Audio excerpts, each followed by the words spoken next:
আমাদের প্রথম দাবি হচ্ছে যে 33% কোটাকে বাতিল করতে হবে শুধুমাত্র মেধার ভিত্তিতে।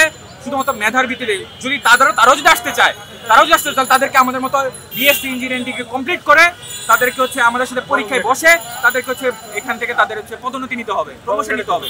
আর দশম গ্রেড যেখানে আমরা পরীক্ষা দিতে পারতেছি না, আমাদের কাটকে রাখা হয়েছে অফিসার পোস্ট থেকে, তো আমরা ওইখানে পরীক্ষা দিতে চাই।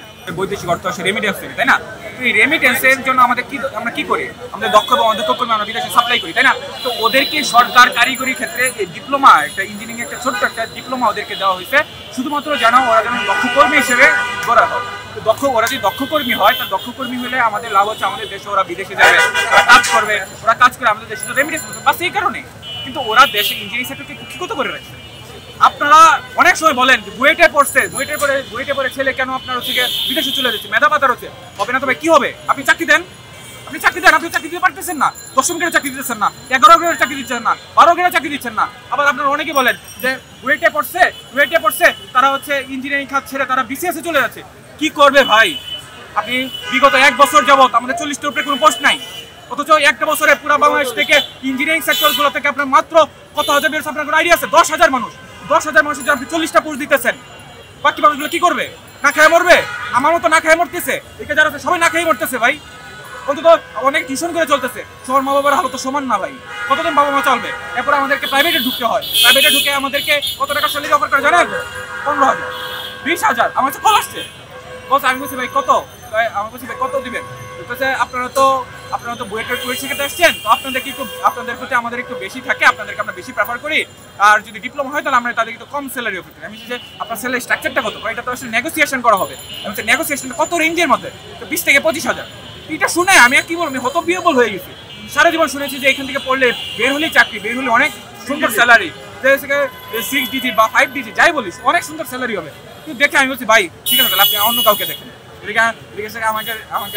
আর বলে লাভ নেই। আমাদের প্রথম দাবি হচ্ছে যে 33% কোটাকে বাতিল করতে হবে শুধুমাত্র মেধার ভিত্তিতে।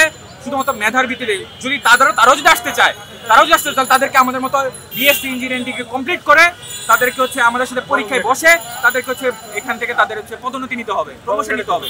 আর 10ম গ্রেড যেখানে আমরা পরীক্ষা দিতে পারতেছি না, আমাদের কাটকে রাখা হয়েছে অফিসার পোস্ট থেকে, তো আমরা ওইখানে পরীক্ষা দিতে চাই।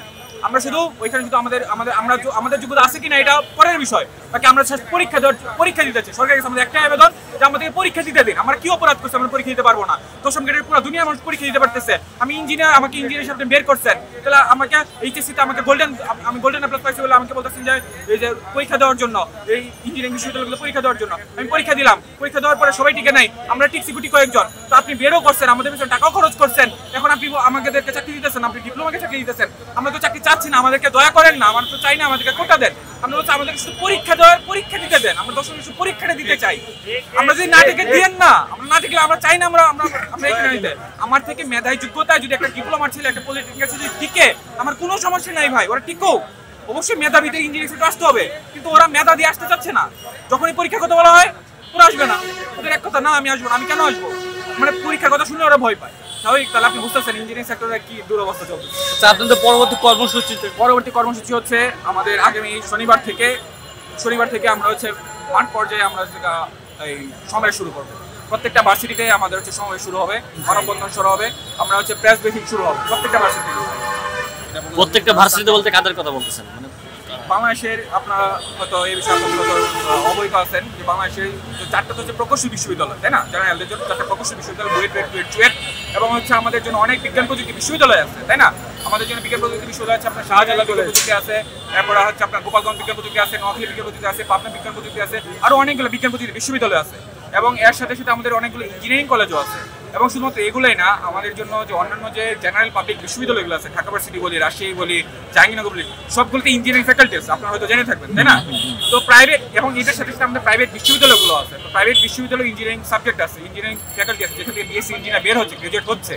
তো আমরা সকলের জন্য আমরা আন্দোলনে নামবো এবং সকলেই আমাদের সাথে একত্রিত পোষণ করে তারাও সমাবেশ করবে, মানববন্ধন করবে, প্রেস ব্রিফিং করবে, সরকারের দাবি জানাবে, আমরা স্মারকলিপি দিব, আমরা মানববন্ধন করবো। যতদিন না পর্যন্ত আমাদের প্রতি বৈষম্য অবসান হচ্ছে, আমাদের এগুলো চলবে ইনশাআল্লাহ।